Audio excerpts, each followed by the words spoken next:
Hello everyone again, thank you so much for dropping by. We got another supply drop. Today I had two, so we did Chile 73 and now I've got Malvern Hill. This is part of the Blood Before Richmond Battles of the 7 Days. This is designed by Tom Russell. Tom's been a very good friend with Flying Pig Games and Tiny Battle Publishing, so I'm very excited every time I get a chance to see one of his games. Also, he's I guess the head honcho, you would call it, maybe, of Hollandspiel. I hope I pronounced it right. I'm no good with foreign words, but so Tom's done a lot of great stuff. So I'm very excited to jump into this and see what we've got from Tom. All right, so the first thing I'm grabbing is the rule book. And again, there's your cover. There's the name, Tiny Battle Publishing logo on there. And again, we've got the good paper, and it's nice and colorful. Oh, and I always love the parchment backgrounds. I think the last Civil War game I got was just the plain white. But I don't know, I'm a sucker for parchment type looking stuff. Here we've got 2 columns of text again. Just from the way I've got everything angled here. I can read it pretty well though. Sharpshooter's factor, number of dice rolled. Awesome. So this should be easy to sit down and read. The other thing too is I always look to see how many pages of rules we have. Now this has definitely got quite a few sections here. I was looking to see for examples. I don't see too many examples, but I haven't actually sat down and read it. So the examples are probably baked in there in a few places. Fire combat, sharpshooter combat, reaction phase. And even fire combat, actually, normally fire combat is one of the biggest parts of like a Civil War game, but this is actually about about half a page. And then you do have, though it does have, well, combat actually looks a little bit bigger. Let's see, move phase takes up about a page, just over a page. Oh, okay, combat in general. Okay, so starting on page 5, you've got combat in general, that's section 7. So that's going to cover attack strengths, eligibility, defense rolls, combat results, then into casualties and step losses.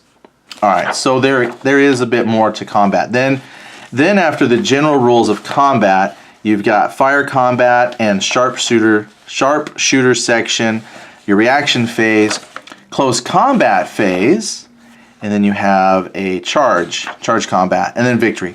Okay, so that still takes us out to 9 pages.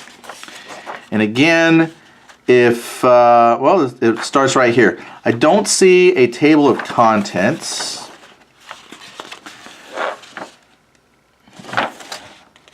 So where's page 1? I was looking to make sure. So yeah, this is page 1. So we do actually have about 9 pages of rules.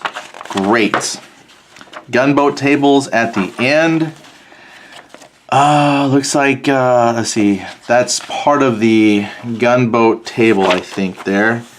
So that chart was just a little bit scunched too big. And then right there. And then we've got down here, again, the credits. So system and game design was Tom Russell, research assistant, Mary Holland Russell. And I think she was also helping with Tiny Battle Publishing. I don't want to forget her.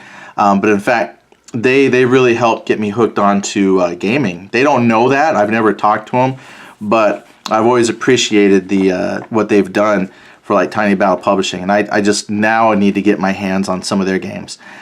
Game art.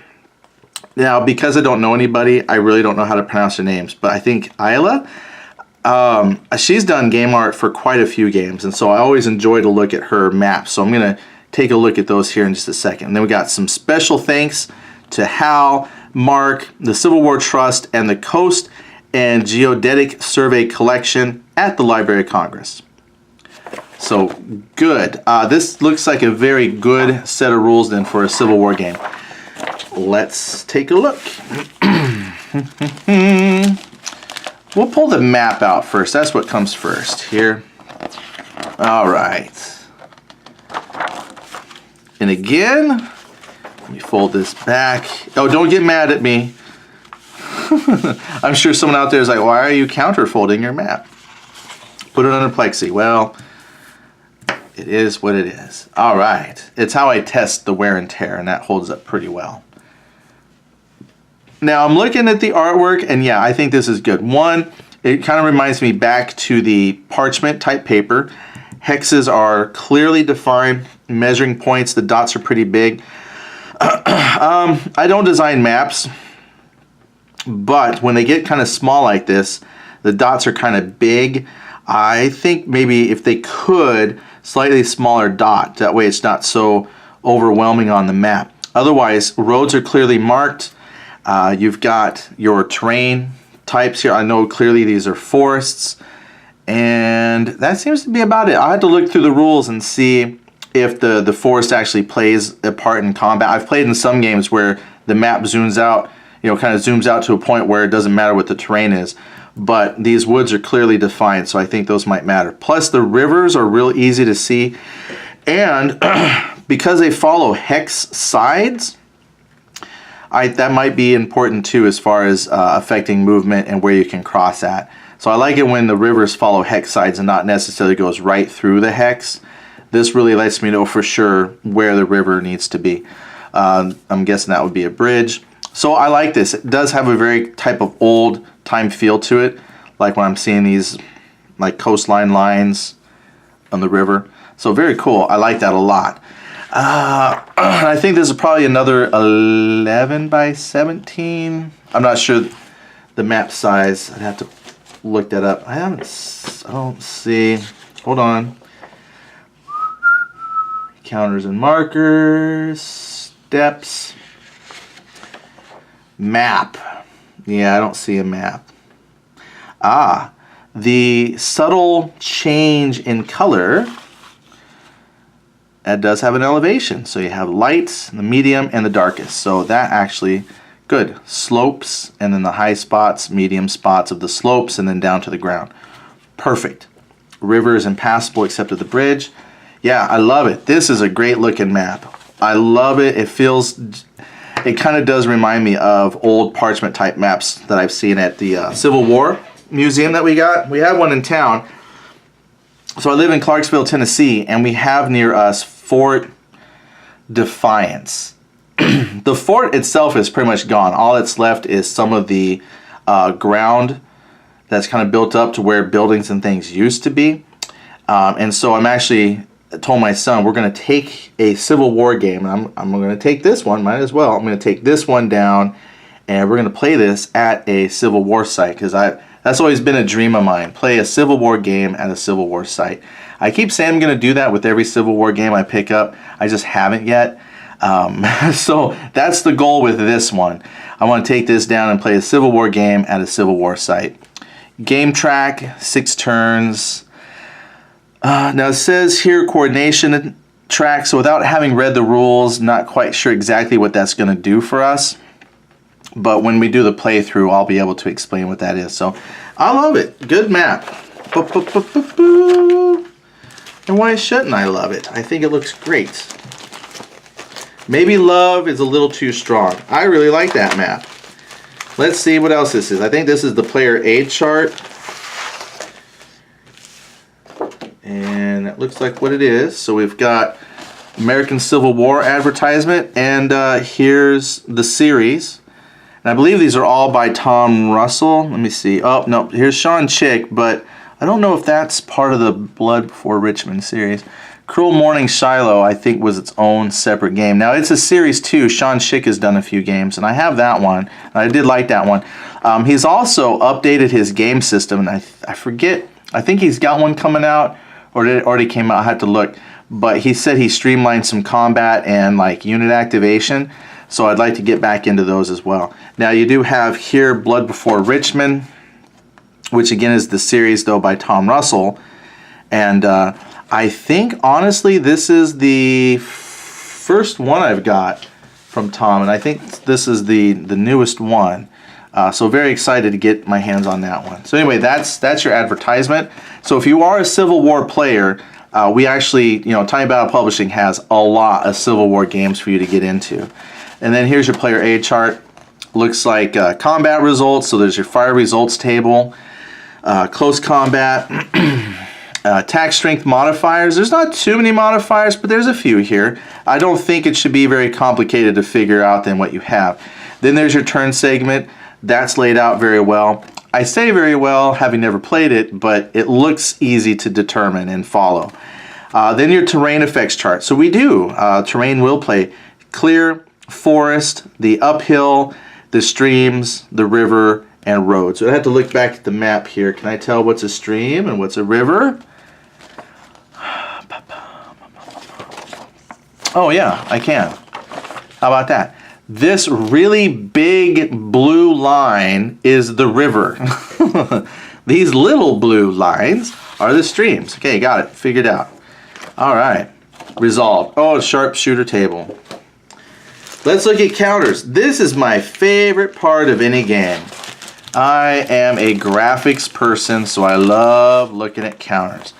These are what I am used to seeing from Tiny Battle Publishing. So we've got two sprues. Well, usually you get one sprue of 88. This has got two sprues of 88. So what is that math-wise? 100 and some odd counters.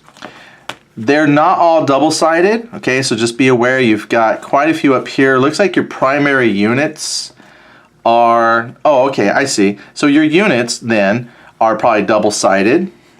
So let's see, probably reductions in combat values. And then you also have a step loss system.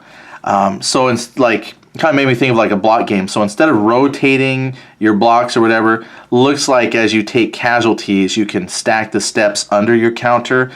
So like if I have Robinson, and let's say he gets, however it works, disrupted, I flip it, so he won't have a combat value, but that's possibly defense or movement.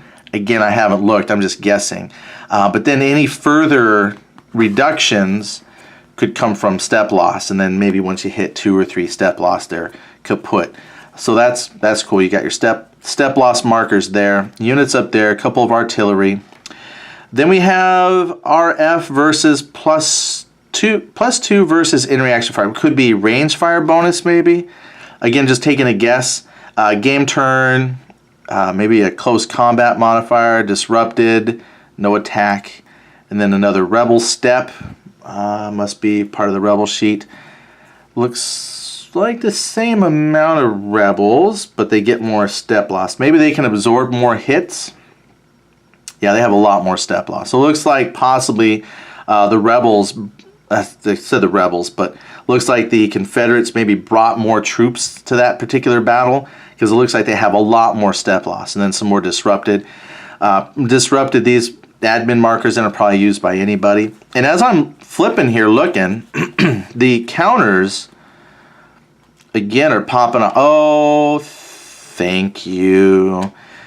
Usually for me on some games, the center counters are the most stubborn, but look at that, those just popped right out. Oh, good. And you'll have to cut them yourself. They connect on just the top and bottom edge. I don't see dog ears on the sides.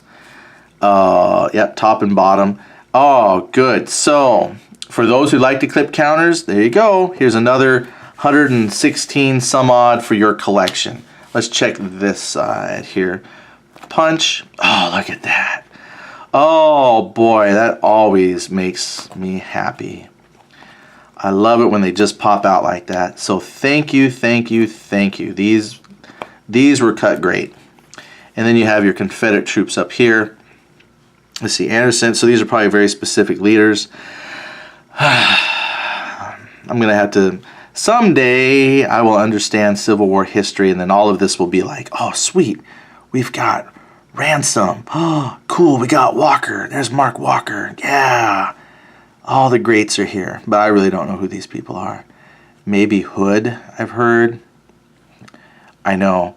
Why am I playing Civil War games if I'm not really sure who these people are? That's how I learn. That's how I learn. All right. So the counters, great. You've got your player aid card. Fantastic. Plus a listing of games for the Civil War collection there, Tiny Battle Publishing. Check it out for sure. Then you have the map. I love these old-timey parchment-looking maps. The artwork actually does fit very well. I can easily see the different terrain colors. Roads, again, clearly defined. Streams, clearly defined. And the big old river, clearly defined. And your forest. So, fantastic job there. Plus, it's your game turn track. And then, whatever the coordination track is, now I want to know what that is. So, we'll look that up here later for a playthrough. And then finally, the rule book. Yes, this does appear to be a good solid 9 pages of rules. But I don't think this will be too difficult to get through. I think that this will work out pretty good. Everything's clearly laid out. I would have liked a table of contents, but that would increase your page count and then that increased the cost of the product. However, I mean, I'm just flipping through.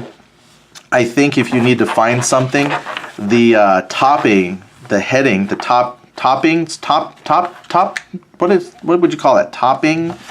Topic, maybe, page topic. They actually look really easy to find. The fact that they're, you know, not the same color as the text really helps those topics stand out. So fantastic. So again, overall, I'm super impressed. So thank you, Tiny Battle Publishing. This has been a really good supply drop. So we got two games in today. We did Chile 73 a little bit earlier, and now we're doing Malvern Hill, and I think both of these will be great additions.